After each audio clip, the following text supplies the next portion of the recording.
छात्रों, आज हम पृथक्करण आइसोलेशन के बारे में अध्ययन करेंगे। छात्रों, जैसा कि आप जानते हैं, सामाजिक अंतःक्रिया में संपर्क निहित है। संपर्क का अर्थ यह नहीं है कि व्यक्तियों का एक दूसरे पर प्रत्यक्ष अतिक्रमण। केवल इतना ही आवश्यक है कि अंतःक्रियाशील पक्षों के मध्य प्रत्यक्ष अथवा अप्रत्यक्ष संवेदनात्मक उद्दीपन हो। उद्दीपन में कुछ भाव निहित होता है और जब संवेदनात्मक संपर्क अर्थपूर्ण न हो तो इसे सामाजिक संपर्क नहीं कहा जा सकता। मानव प्राणियों के सामाजिक व्यवहार में अन्य व्यक्तियों की अर्थपूर्ण अनुक्रियाओं के उत्तर में अर्जित अनुक्रियाएं सम्मिलित होती हैं। अतः सामाजिक अंतःक्रिया संचारशील अंतःक्रिया होती है। संचारशील अंतःक्रिया तथा सामूहिक संपर्क के अभाव को पृथक्करण या आइसोलेशन कहते हैं। यह सामाजिक संपर्क रहित स्थिति है। व्यक्ति एवं समूह दोनों का पृथक्करण हो सकता है और दोनों ही अवस्थाओं में पृथक्करण के परिणाम गंभीर होते हैं। पूर्ण पृथक्करण इस अर्थ में कि व्यक्ति का किसी भी समय दूसरे व्यक्ति से कोई संपर्क नहीं होता, केवल एक काल्पनिक वस्तु है। पृथक्करण दो प्रकार का होता है। पहला, स्थानिक पृथक्करण एवं जैविक पृथक्करण। स्थानिक पृथक्करण बाहरी होता है। यह संपर्कों का बलपूर्वक हरण है, जैसे कैदियों के लिए जब किसी को समुदाय से बहिष्कृत कर दिया जाता है अथवा एकांत कारावास में डाल दिया जाता है। ऐसी अवस्था में व्यक्ति अपने समूह के संरक्षण से वंचित हो जाता है। स्थानिक पृथक्करण के अधीन व्यक्ति उग्र हो जाते हैं, जिनमें समाज विरोधी व्यवहार की प्रवृत्ति अधिक हो जाती है। किसी समय यह विचार किया जाता था कि एकांत कारावास अपराधियों के चरित्र में सुधार करता है, परंतु इसके परिणाम गंभीर हुए। इससे विषादी मानसिक दशाओं, लैंगिक विकृतियों तथा समाज विरोधी मनोवृत्तियों का जन्म हुआ। जैविक पृथक्करण का अर्थ है ऐसा पृथक्करण जो व्यक्ति के किसी अंग विकार के कारण उत्पन्न होता है। शारीरिक कारणों से ऐसे व्यक्तियों का साहचर्य क्षेत्र सीमित हो जाता है, जिसके कारण उनकी बौद्धिक क्षमताओं का विकास नहीं हो पाता।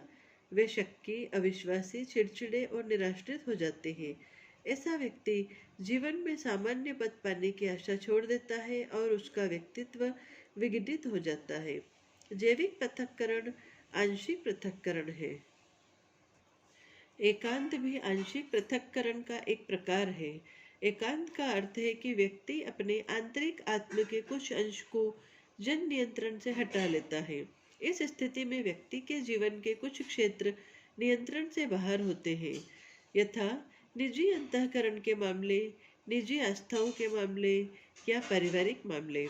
आधुनिक नगरीय क्षेत्रों में नागरिकों का निजी जीवन लोगों की दृष्टि से सुरक्षित रहता है, परंतु ग्रामीण क्षेत्रों में ऐसा नहीं होता, जहाँ पर संपूर्ण गांव किसान के समस्याओं और उसके घरेलू जीवन से संबंधित होता है।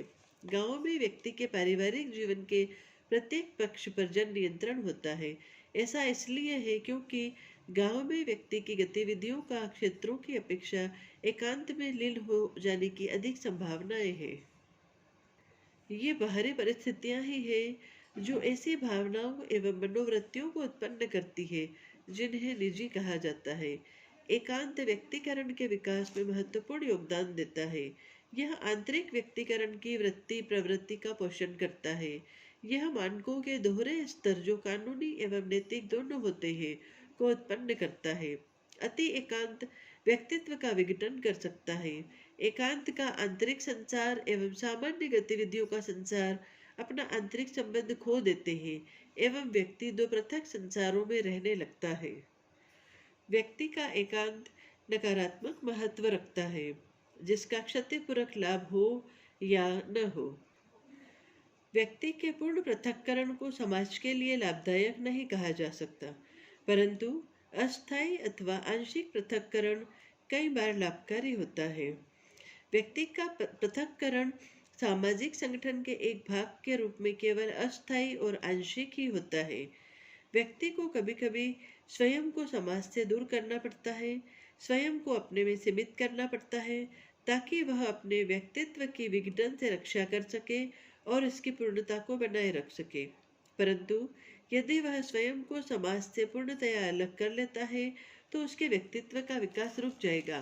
पृथक्करण जितना पूर्ण एवं लंबा होगा उतना ही गहरा अंतर व्यक्ति तथा समूह के उद्देश्यों में उत्पन्न हो सकता है। बहुत कम समाज दीर्घ काल तक दूसरे सभी समाजों से पूर्णतया पृथक रहे हैं। यद्यपि कुछ उदाहरण ऐसे हैं जो सामाजिक पृथक्करण की पराकाष्ठा के द्योतक हैं। समाजों में दो कारणों से पृथक्करण हो सकता है, भौतिक एवं भाषाई। पर्वत, बड़ी बड़ी नदियाँ, वन तथा अन्य भौतिक बाधाएं एक समूह को दूसरे समूह से अलग करने में महत्वपूर्ण तत्व रहे हैं। भौतिक पृथक्करण सामाजिक पृथक्करण को उत्पन्न करता है, क्योंकि भौतिक रूप से पृथक समूह को दूसरे समूहों की संस्कृति से उधार लेने के कम अवसर तथा कम प्रवृत्ति भी होती है। पहाड़ों के दूरस्थ निवासियों पर पिछले 100 वर्षों की ऐतिहासिक घटनाओं और सांस्कृतिक प्रगति का बहुत कम प्रभाव पड़ा है। उनका अभी तक पुराना पारिवारिक जीवन चलता है और उन्होंने आधुनिक संस्कृति के संपर्क का लाभ नहीं उठाया है। यह कहने की आवश्यकता नहीं कि भौतिक अभिगम्यता विदेशों से सांस्कृतिक तत्व उधार लेने में सहायक होती है।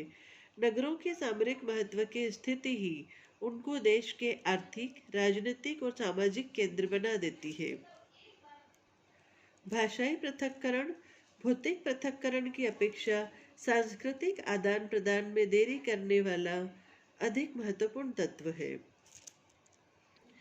ऐसे कई उदाहरण उपलब्ध हैं जहां लोग बहुत निकट रहने पर भी भाषा के कारण पृथक रहते हैं। हमारे देश में भी अनेक बोलियां बोली जाती है। भारत के संविधान में 16 भाषाओं का भारत संघ की भाषा माना गया है। न केवल दक्षिण तथा उत्तर के लोग एक दूसरे के लिए अजनबी हैं तथा आपस में बातचीत करने की स्थिति में नहीं है, अपितु एक ही प्रदेश के निवासी एक दूसरे से भाषाई रूप से पृथक हैं, क्योंकि वे भिन्न भिन्न बोलियां बोलते हैं। ऐसी भाषाई विभिन्नताओं ने उन लोगों जो भौगोलिक दृष्टि से बहुत निकट हैं के बीच सामाजिक संपर्क में प्रभावपूर्ण बाधाएं डाली है तथा अंतः समूह संचार को सीमित कर दिया है, जबकि परिस्थितियों ने विभिन्न समूहों को एक दूसरे के निकट इकट्ठा भी कर दिया है। एक समूह जो दूसरे समूह से भौगोलिक अथवा भाषाई तत्वों के कारण पृथक रहता है में परिवर्तन धीमा होता है। यह रीति रिवाजों, अर्जित की अपेक्षा प्रदत्त परिस्थितियों तथा पवित्र मूल्यों पर आश्रित रहता है। यह सांस्कृतिक संकर उर्वरण में के प्रभाव से अछूता रहता है। यह शेष संसार से कट जाता है तथा इसकी प्रगति धीमी होती है। यह अन्य सांस्कृतिक प्रणालियों से कुछ नहीं सीख पाता। यह दूसरे लोगों के साथ कोई सांस्कृतिक आदान प्रदान नहीं कर सकता। ऐसा समूह देशज संस्कृति का द्वीप बन जाता है, जो यहाँ तक कि पड़ोसी व्यक्तियों के सांस्कृतिक विकासों से अछूता रहता है।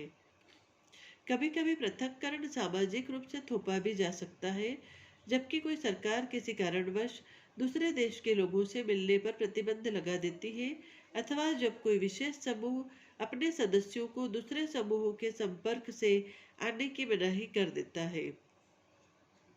छात्रों, सामाजिक पृथक्करण हानिकारक है क्योंकि यह सांस्कृतिक आदान प्रदान को रोकता है, परंतु यह कभी कभी सामाजिक दृढ़ता में सहायक तथा अहमवादी मनोवृत्ति का महत्वपूर्ण विधेय होता है। पृथक्कीकृत समूह अपने विशेष सांस्कृतिक गुणों को आदर्शात्मक, वास्तव में आचरण के केवल स्वीकृत तरीके मानता है। समूह के सदस्य अपने ही तरीके को पसंद करते हैं। समाज के अंदर विशिष्ट समूहों की सत्यनिष्ठा को दूसरे समूहों से सामाजिक दूरी कायम रखकर बनाया जाता है। पृथक्करण समूहों की स्थिरता एवं सुदृढ़ता को उन्नत करता है, परंतु पूर्ण एवं स्थायी पृथक्करण कदाचित ही सामाजिक दृष्टि से लाभदायक हो। आंशिक पृथक्करण सामाजिक संगठन में उपयोगी तत्व है।